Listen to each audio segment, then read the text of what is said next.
most important thing is to be able to define which ones you can come to an intelligent decision on and which ones are beyond your capacity to evaluate. You don't have to be right about thousands and thousands and thousands of companies. You only have to be right about a couple. I met Bill Gates on July 5th, 1991. We were out in Seattle, and Bill said, "You've got to have a computer." And I said, "Why?"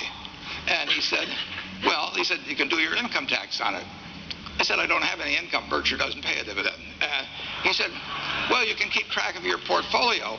And I said, "I only have one stock." I said, "I did." And he says, "It's going to change everything."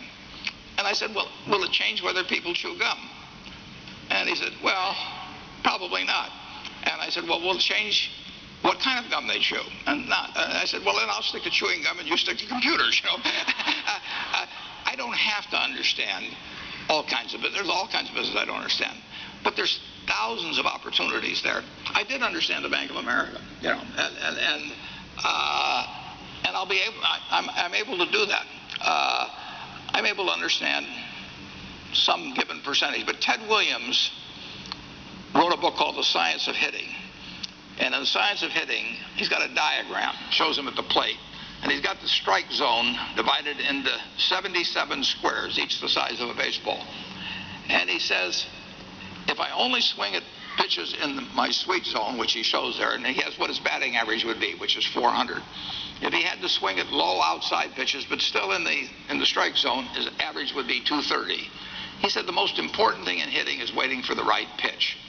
Now, he was at a disadvantage because if the count was 0-2 or 1-2 or so on, even if that ball was down where he was only going to bat 230, he had to swing at it. In investing, there's no called strikes.